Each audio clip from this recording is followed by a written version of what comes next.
Hello everyone, आज हम करेंगे क्लास 10 साइंस का लाइफ प्रोसेस चैप्टर। मैं आज आपको कॉन्सेप्ट समझाऊंगी क्या है, जितना हो पाएगा। ठीक है। First, all the plants and animals include human being are alive और लिविंग थिंग्स। सभी जितने भी प्लांट हो, एनिमल हो, यहाँ तक कि ह्यूमन बीइंग भी एक तरीके का एनिमल है। ठीक है। The most important creation to decide whether something is alive is the movement. बहुत ज़्यादा इंपॉर्टेंट है डिसाइड करना कि अलाइव इज द मूवमेंट है। अगर हम मूवमेंट भी कर रहे हैं तो भी वो हमारे लिए बहुत ज़्यादा इंपॉर्टेंट है। वो लाइफ प्रोसेस, हम जीने का एक तरीका है हमारा कि हम मूवमेंट कर रहे हैं। All the things move by themselves without any external help.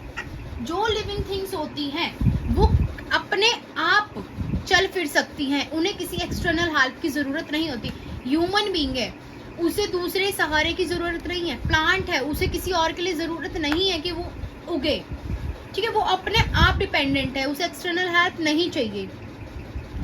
Animal can move from one place to another place और they can move their body part. जो एनिमल है वो क्या करता है, मूव करता है एक जगह से दूसरी जगह बाय अपने खुद के बॉडी पार्ट्स के थ्रू। ठीक है।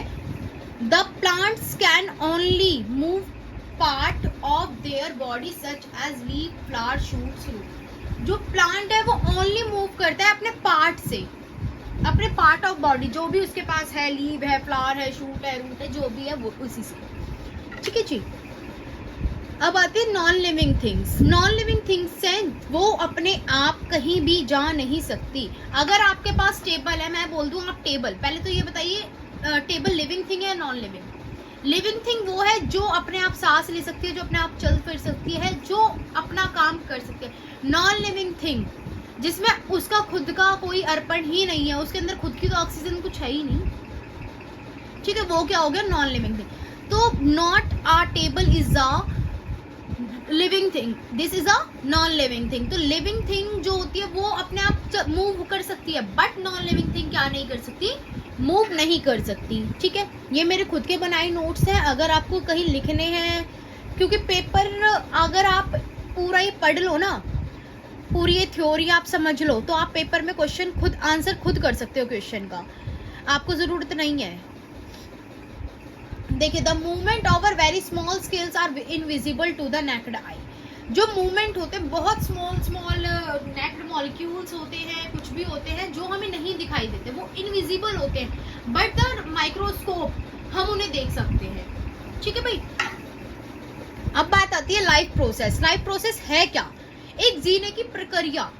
The basic function performed by the living organism to maintain their life on this earth are called the life process. एक ये फंक्शन है जो परफॉर्म करता है किस चीज को, लिविंग ऑर्गेनिज्म को, जीवित इंसान को, किसी भी चीज को अपनी लाइफ को जीने में, धरती पर।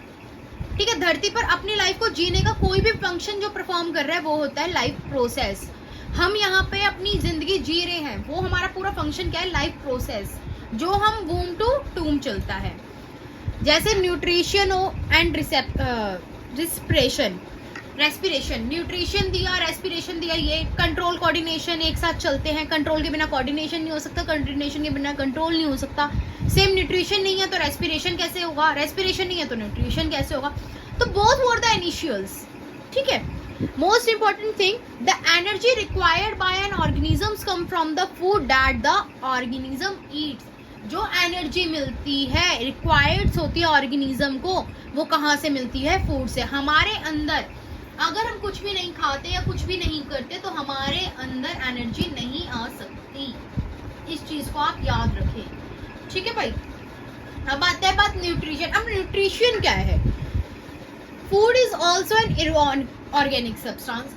फूड खुद ऑर्गेनिक इनऑर्गेनिक सब्सटेंस है। ये सिंपल फूड जो होता है उसे कहते हैं हम glucose, is called a simple sugar. इसे हम नाम ग्लूकोज को सिंपल शुगर भी कह देते हैं। अब more complex food is starch. बहुत जो कॉम्प्लेक्स है उसे क्या कहते हैं, स्टार्च। हम बोल देते हैं बाहर की चीजें स्टार्च है भाई।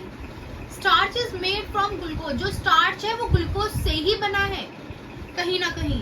The general name of substance sugar, जो जनरल नेम है किसका, ग्लूकोज का और स्टार्च का, वो क्या है, कार्बोहाइड्रेट्स।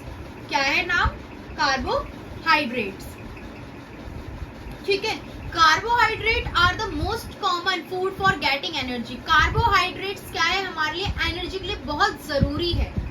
अगर हमें कार्बोहाइड्रेट्स नहीं लेंगे तो हमारे अंदर इतनी एनर्जी नहीं आ सकती। By the carbohydrates we get energy more and more.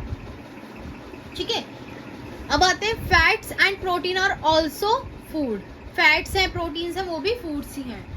The nutrition can be defined as a substance which an organism obtain from its surrounding and uses is the source of energy। Nutrition जो होता है वो एक substance है जो भी organism क्या करता है, अपने अंदर ग्रहण करता है, ऑब्टेन करता है, किससे, अपने सराउंडिंग से, आस पास के वातावरण से।